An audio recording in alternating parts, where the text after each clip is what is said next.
ডাকসুর সাবেক ভিপি ও গণ অধিকার পরিষদের সভাপতি নুরুল হক নূর সাম্প্রতিক কোটা সংস্কার আন্দোলনের সমন্বয়কারীদের অত্যন্ত সুকৌশলে পরিচালিত করেছেন। আড়ালে থেকে তিনি সব কর্মকাণ্ডে সহযোগিতা করেছেন। কোটা আন্দোলনে উস্কানি দিয়েছেন এমন তথ্যের ভিত্তিতে নূরকে আটক করে পুলিশ।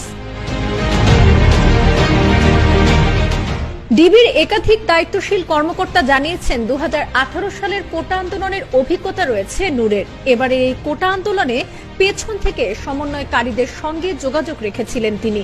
শুধু তাই নয়, কোটা আন্দোলন সফল করার জন্য মধ্যপ্রাচ্যের একাধিক দেশ থেকে তিনি মোটা অঙ্কের টাকা দেশে এনেছিলেন। তার বড় অংশ নিজের পকেটে রেখে 65 লাখ টাকা বিভিন্ন স্থানে সরবরাহ করেছেন নূর, যা দিয়ে সহিংসতাকারীদের পানি, বিরিয়ানি, কাপড়ের জুতা সরবরাহ করা হয়েছিল। তাছাড়াও ঢাকার বিভিন্ন স্থান থেকে লোক ভাড়া করে পুলিশের সঙ্গে সহিংসতা করার জন্য আনা হয়েছে।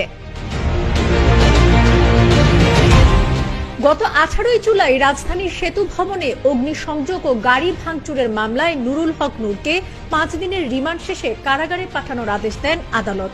সহিংসতার ঘটনায় মামলায় 28 জুলাই নূরকে আদালতে হাজির করলে আদালত আবারও তার 5 দিনের রিমান্ড মঞ্জুর করেন। আদালতে নূরের পরিবারের পক্ষ থেকে অভিযোগ করা হয় তার উপর অমানবিক নির্যাতন করা হয়েছে।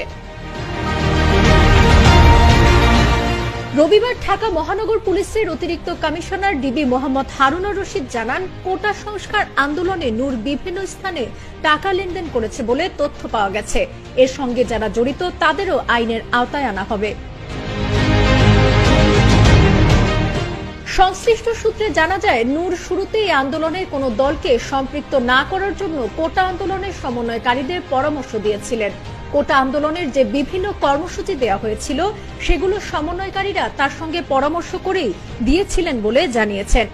তিনি সমন্বয়কারীদের আশ্বাস দিয়েছিলেন যে আন্দোলন যখন সফলতার দ্বার প্রান্তে যাবে তখন তার দলসহ অন্যান্য বিরোধী দলকে সম্পৃক্ত করা হবে। এই দায়িত্ব তিনি নিজেই নিয়েছিলেন। এরই অংশ হিসেবে বিরোধী দলের এক ঊর্ধ্বতন নেতার উত্তরার বাসায় নূর গত 13 জুলাই রাতে বৈঠক করেছেন।